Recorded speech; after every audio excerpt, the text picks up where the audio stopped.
दोस्तों नमस्कार, स्वागत है आपका परीक्षा खबरी में। 19 अप्रैल 2022 की महत्वपूर्ण खबरों पर चर्चा करेंगे। वित्त मंत्री निर्मला सीतारमण 18 अप्रैल 2022 से अमेरिकी यात्रा पर हैं।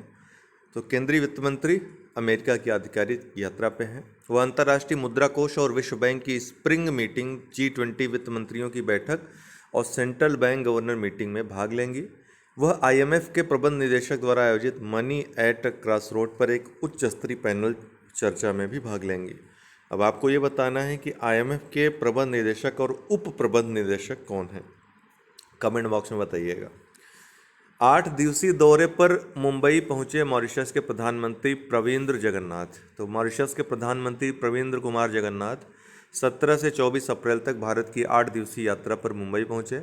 वह 20 अप्रैल 2022 को गांधीनगर में global Ayush investment and innovation summit में भाग लेंगे।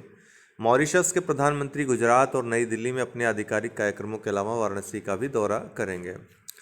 पंचकुला में north India body building championship जीती किसने? मनदीप सिंह ने। तो चंडीगढ़ के मनदीप सिंह को NPC north India and mister tri city body building and physics championship के दूसरे संस्करण में बॉडी बिल्डिंग नॉर्थ इंडिया और ट्राई सिटी प्रतियोगिता श्रेणी में समग्र विजेता घोषित किया गया। भारत में गरीबी में 12.3% की गिरावट आई, विश्व बैंक का कहना है। तो भारत में गरीबी कब की तुलना में 2011 की तुलना में 2019 में 12.3% कम है। गरीबी की गणना दर 2011 में 22.5% से घटकर 2019 में 10.2% हो गई है। विश्व बैंक के एक नीति शोध कार्य पत्र के अनुसार शहरी भारत की तुलना में ग्रामीण क्षेत्रों में गरीबी में कमी अधिक हुई। अर्थात गरीबी में कमी कहाँ पर अधिक हुई? ग्रामीण क्षेत्रों में, शहरी क्षेत्रों की तुलना में। तो एक आश्चर्यजनक आंकड़ा है ये। 2011 से 2019 तक ग्रामीण गरीबी में 14.7% की कमी, जबकि शहरी गरीबी में मात्र 7.9% 7.9% की गिरावट आई है। विश्व हीमोफीलिया दिवस 17 अप्रैल 2022 को थीम क्या रही? सभी के लिए पहुंच, साझेदारी, नीति प्रगति, अपनी सरकार को शामिल करना, विरासत में मिली रक्तस्राव विकारों को राष्ट्रीय नीति में एकीकृत करना। तो बड़ी थीम है विश्व हीमोफीलिया दिवस की इस बार की। Danish Open swimming meet Copenhagen में आयोजित हुआ था, जो उसमें स्वर्ण पदक किसने जीता? तो साजन प्रकाश ने, पुरुषों की 200 मीटर बटरफ्लाई स्पर्धा में। तो याद रखिएगा, ये प्रश्न आ सकता है। जोगजिंग 6D उपग्रह सफलतापूर्वक लॉन्च हुआ। किसने लॉन्च किया? तो चीन ने लॉन्च किया। लॉन्ग मार्च 3B वाहक रॉकेट द्वारा इसको लॉन्च किया, इस उपग्रह को। IPL में 150 विकेट लेने वाले पहले भारतीय तेज गेंदबाज कौन बने? भुवनेश्वर कुमार।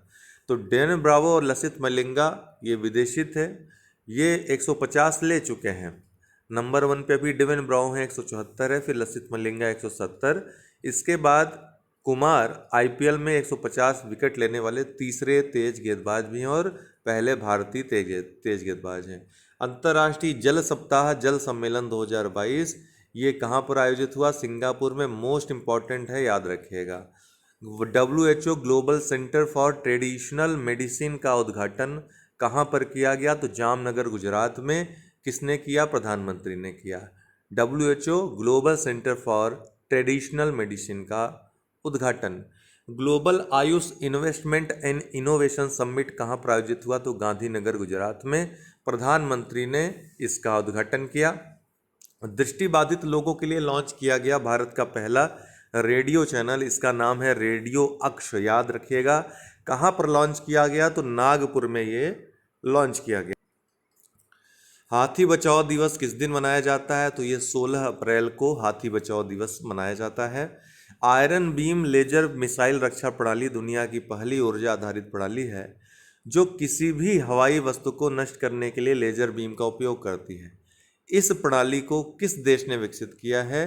तो ये इजराइल ने विकसित किया है। राइट आंसर ये होगा। PM मोदी ने हाल ही में KK पटेल सुपर स्पेशलिटी अस्पताल का उद्घाटन इनमें से किस स्थान पर किया है? तो गुजरात के भुज में किया है KK पटेल सुपर स्पेशलिटी अस्पताल का शुभारंभ। तो D वाला राइट आंसर है। विश्व आवाज दिवस प्रतिवर्ष किस दिन मनाया जाता है? तो ये 16 अप्रैल को मनाया जाता है। विश्व आवास दिवस 2022 की थीम क्या है? तो लिफ्ट योर वॉइस, इसका इस थीम है। उस भारतीय अर्थशास्त्री और राजनीतिक टिप्पणीकार का नाम बताइए जिसे मालकॉम आदिशियाह पुरस्कार 2022 के लिए चुना गया है। तो ये हैं प्रभात पटनायक। मालकॉम आदिशियाह पुरस्कार 2022 के लिए चुना गया इन्हें। पंजाब नेशनल बैंक भारत के दूसरे सबसे बड़े बैंक ने 12 अप्रैल 2022 को अपना स्थापना दिवस मनाया है। कौन सा? तो 128वां स्थापना दिवस पंजाब नेशनल बैंक, जो कि राष्ट्रीयकृत बैंकों में दूसरा सबसे बड़ा बैंक है भारत का, उसने मनाया है। निम्नलिखित में से किस टीम ने पुरुषों की 71वीं सीनियर नेशनल बास्केटबॉल चैंपियनशिप जीती? तो तमिलनाडु ने ये चैंपियनशिप जीती है। प्रश्न आ सकता है, भारत के निम्नलिखित में से किस राज्य में 2023 FIH पुरुष हॉकी विश्व कप के लोगो का अनावरण किया गया है? तो उड़ीसा में। निम्नलिखित में से किस टीम ने 71वीं सीनियर नेशनल बास्केटबॉल चैंपियनशिप महिला जीती है? तो इंडियन रेलवे ने। बी वाला राइट आंसर है।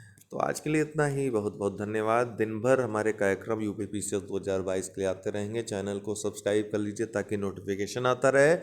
टेलीग्राम ग्रुप को ज्वाइन कर लीजिए जय हो स्टडी को, चाहे सर्च करके, चाहे नीचे डिस्क्रिप्शन बॉक्स में जो लिंक दिया उसके थ्रू, ताकि आपको वीडियोस PDF आदि मिलते रहें। इसके अलावा हमारे पेड कोर्स से जुड़ सकते हैं UPPCS के 9453775039 पे संपर्क करके, जहां पर आपको टेस्ट PDF वीडियोस जो लिमिटेड हैं, टू द पॉइंट, ये मिलेंगे ताकि आपकी समय से तैयारी और सटीक तैयारी हो सके, उसमें हेल्प हो सके। बहुत बहुत धन्यवाद।